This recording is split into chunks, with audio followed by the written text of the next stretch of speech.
Oh! The diploma!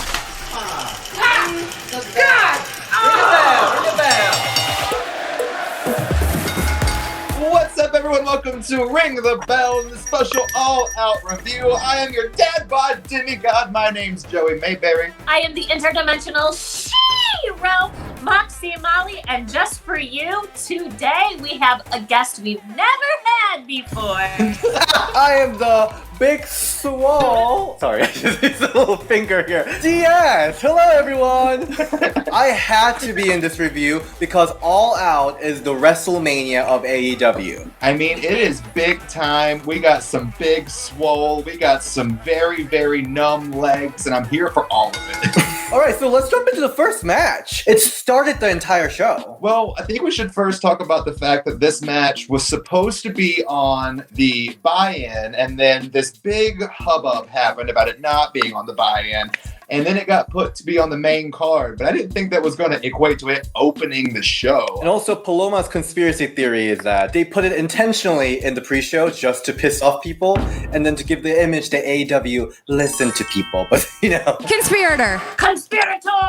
Conspirator is right. Before we get into this match, what was the storyline leading up to this big match between these two? Oh my god, that's the question of the hour, is what is this storyline? It's a bit confusing because even when we were talking about it earlier, we're like, what started this? None of us remembered, and I feel like someone should remember when a storyline starts, but it was literally Britt running her mouth to Tony Schiavone and that big promo where Big Swole mentioned Adam Cole, baby. I'm married, baby!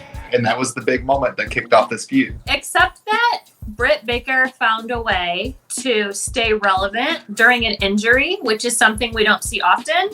Nothing exciting happened during that. I mean, we got Reba. It is the longest running storyline in AEW women's history. If nothing else, at least they did keep us entranced and bought in to this storyline. It was literally just now starting to get where we don't really care. So it at least came to an apex at the perfect time, so we didn't lose interest. Let's get into the match. What did you think? I love the accent that Reba did.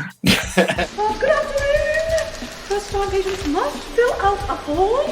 That's the first thing you're gonna mention. Okay, you ever watch a movie and that first scene's always the big, oh, this is setting the tone for the match. As soon as Reba starts going, welcome to this thing, I'm like, okay, this is what we're getting. It's going to be hokey. It's going to be fun. And it wound up being kind of a Pee-wee's Playhouse of dentistry. I mean, it's obvious that this is AEW's answer to the epic match we had for the Firefly Funhouse. I love that we're starting to get more of these more cinematic sorts of matches, per se.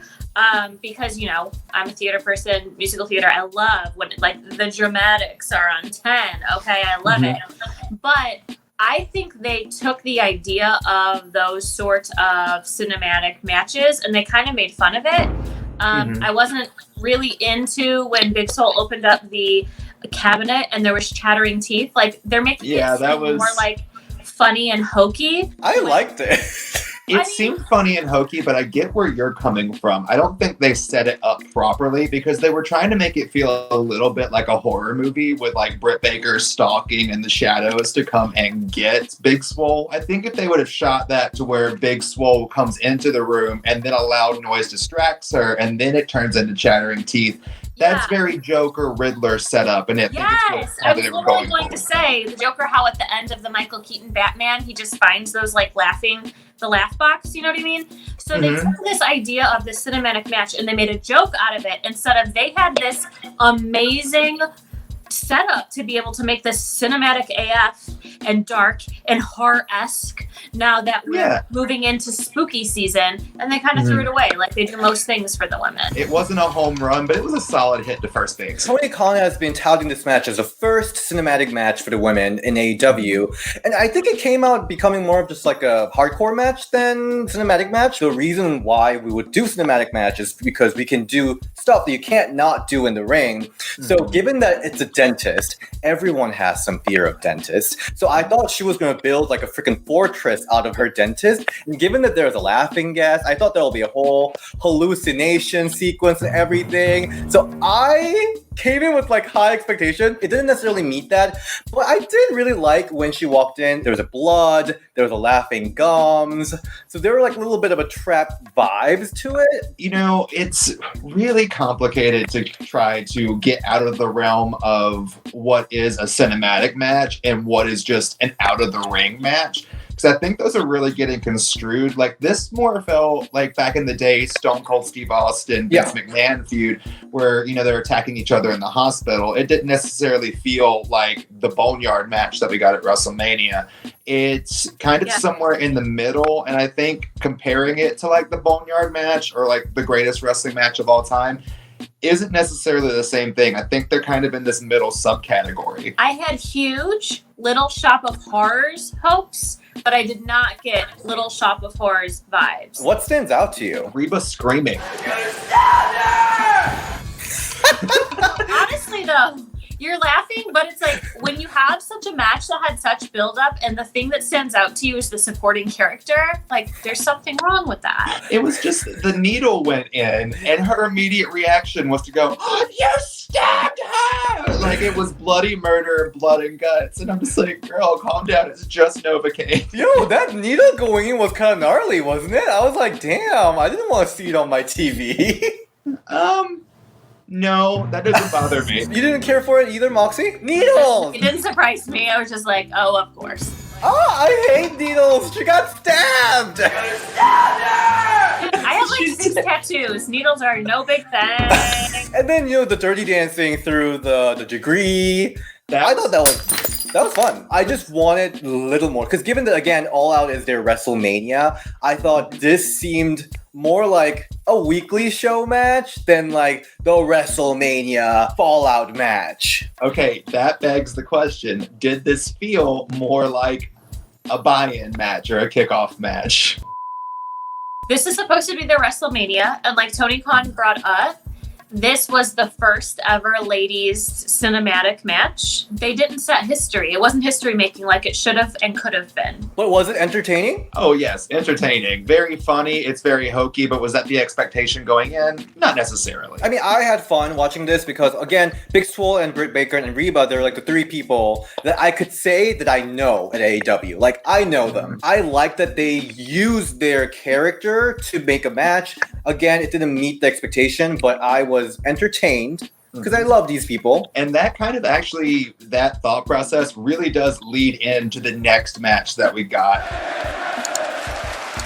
So the next match was the Battle of the Brands, the inter-promotional match, the NWA Women's Champion versus the AEW Women's Champion, Hikaru Shida versus Thunder Rosa. Before this match happened, Hardy had that crazy spot. So everyone's like worried. Everyone's thinking about that. It was very sad for the women, but it also didn't take away any build from the women, if you think about it that way. Because what build? Well, there was that's no the build. point. They did not build this match whatsoever. In fact, they built Thunder Rosa enough that made her look like, oh, she's so good, she's gonna walk in here and beat our champion, because Hikaru Shida was gone throughout the entire build of Thunder Rosa, and all they did was hype her for about a month straight. Yo, I still cannot believe that they did the whole contract signing at this hotel with the bathroom open and then pink light on it. I'm like, what is this? At least close the freaking bathroom door. I actually really love the video package they played right before this match. Unlike any build they actually had, this promo really had a serious feel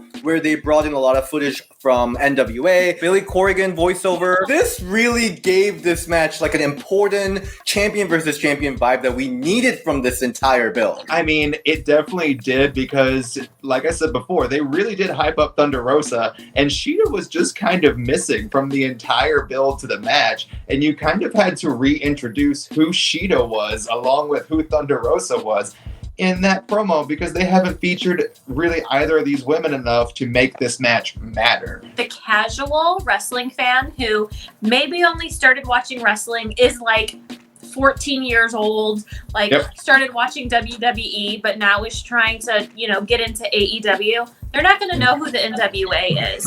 Although the NWA is not an indie promotion. It's a very renowned and pronounced promotion. The casual wrestling fan isn't going to know what it is. So just having her show up on screen 3 weeks ago, like, I'm the NWA champion, which, by the way, NWA is doing nothing on national television right now, not even NWA Power.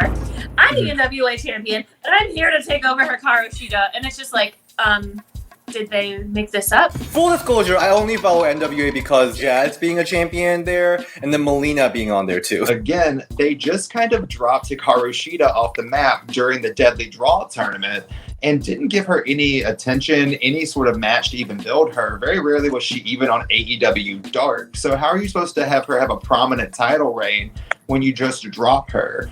My thought process is, if you're going to have Diamante and Ivelisse both battle each other, then team up for the tournament and then win, make those two have a number one contenders match, and then one of them can go up against Hikaru Shida, because right now they just have giant medals that don't mean anything. I completely forgot about that tournament until you started talking about it, because what happened to the tag division? Oh my god. But this match was great. Yeah, aside from the actual build of the match and that, it was a fantastic match. Like, it was solid women's wrestling.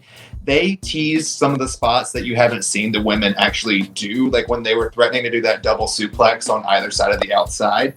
That's something you can see the men do weekly on AEW, but the women haven't really gotten that hardcore and out there yet, aside from Nyla's original defense against Hikaru Shida. So it was nice and refreshing to see some intensity come into that ring again. Anytime Thunder Rosa is in the ring, she is technically, as far as technical wrestling goes, amazing. But aside from that, I think it was very refreshing to see wrestling, albeit probably very dangerous, with live fans again. Yeah. I'm very afraid to say this because people will tear me up, but I think we wouldn't have been bought in as much without the crowd reaction. I mean, I personally prefer Thunderdome format just because. I think the Thunderdome is the most amazing thing to happen as far as wrestling fan-wise goes during COVID. I do think what AEW did is slightly irresponsible and probably not the greatest idea, but having the actual fans back in so we could feel their energy You're right. is just, it's really nice to feel like we're coming to an end. Yeah. Crazy thing. AEW All Out, the first dose. Feel my favorite spot. I love Thunder Rosa's makeup. I think it was really great. And there was this moment where Thunder Rosa and Hikaru Shida had a little like face off, and then the makeup was on Hikaru's face, and Thunder Rosa looked at it and like, And the intensity is very, very strong here. But the moment I really popped is that when Thunder Rosa did this surfboard into a little pendulum, and then she started hitting that head to the turnbuckle, I was like, whoa, this is some shit I'm into. I like it. And it's so good. She got to showcase a little bit of that with Serena Deeb on Dynamite, and it's just another testament to give them a chance to showcase themselves. They knock it out of the park because they've got such stellar talent, and Thunder Rosa coming in is just another step and another notch, in their arsenal to bring in an already established champ and wrestler. So hopefully they play off of this a little bit more. Well, your favorite spot was my least favorite spot. Did you not like it? Why? It's not that I didn't like it, but I have seen a lot of Thunder Rosa stuff on the indies, and she does a lot of stuff like that, and I'm just kind of like, wow, okay, you're trying to be funny. Oh, wait, I thought it stood her out from the rest. Remember you pointing out earlier, the casual wrestling fan doesn't know the NWA, so this is DS's time to really fall in love with Thunder Rosa. I did like, there was at one point where they exchanged strikes and then kicks for a second, and I kind of always like that sort of whatever you can do, I can do better sort of story. And they played that as like an entire like phrase, as if you would say in dance, like You're it right. was an entire probably 6-8 counts in a song absolutely. or something. Like it wasn't just a couple, it was like they did it. They started down here and they got it up here. The chair spot was definitely one of those. And then the chair spot. just the face that Thunder Rosa was serving was that when she kicked out from Hikaru's one of the finisher, I think, or the Code Red, I could survive this. And it was just like, I love Thunder Rosa from this match. This is the biggest match that she had in her career. And I think she did such a great job. I like Hikaru Shida as champion, but I would have honestly loved for Thunder Rosa to come in and just win it. Even if she only holds it for a week, like I think it would have been like, F you, look at what I can do. I kind of wish that's how it ended. Even though I like Hikaru Shida, I wish it ended like that. It would almost be like AEW being humble, swallowing their pride and being humble like they say they do, but don't. Hikaru did great.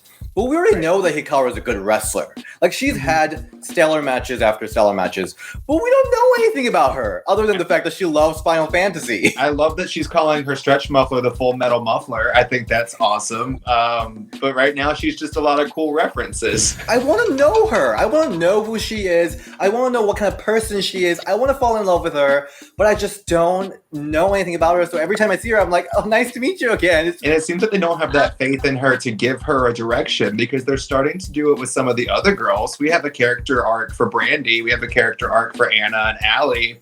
What about your champion? For the Joshi wrestlers, they don't necessarily give them like gimmick. They just throw together stuff they like. So AEW has already done this with Ivelisse, Diamante, to a point with Thunder Rosa. They just kind of put their nationality and culture up front, but they don't give that much detail about who they are. The fact that right now they're really using Thunder Rosa's gimmick is, oh, she's a champion from another promotion, but why does she paint herself like a sugar skull and come out to Thunder Rosa? Like, I want to know what that's all about. Give me some more character depth into that rather than just she's another promotion's champion. Overall, this was a great match. It shows a lot of promises, but again, we need more character. I want to know these women. I want to be friends with them. I want to love them. So that's what we want from AEW. And then one other thing that happened was Anna Jay and Brandi Rhodes had a little interaction where Brandi kicked Anna Jay. It was an impressive kick, but of course that Jim Ross commentary was a bit of a... Did Anna Jay have a wardrobe malfunction? I don't Or know. that was wishful thinking on my part? It was a no-no. It was a man comment that would have flown a couple decades ago. Get a grip. Get a grip. The entire AEW commentary team, get a grip. Veda Scott, bring her back in. I would not be upset with Veda Scott and Excalibur as the commentary team I'm for available. AEW. Hey, Moxie.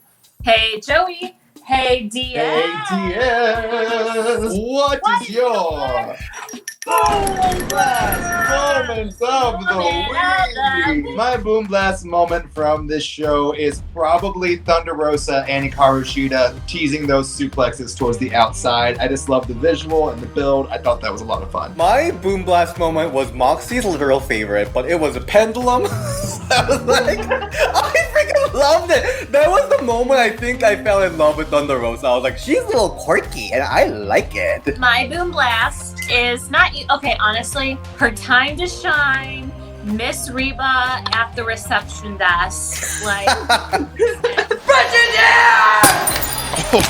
Maybe her last match wasn't that great, but if you need someone that can pull off any sort of character and just act her boots off, that girl has got your back. Thank you so much for watching All Out Review. Hey, Joey.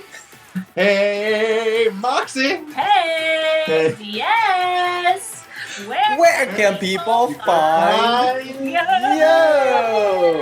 You can find me at DS and Ring the Bell DS on Twitter, Moxie. You can find me across all social media platforms at that's THE, Moxie Molly. And do not forget, since DS forgot about it in our weekly review, that we have a Patreon and a Teespring that you can check out and support our channel. Yes, and you can find me across everything at Joey_Mayberry and check out my show Tops and Bottoms on the YouTubes. We'll see you on our next live review, and bye!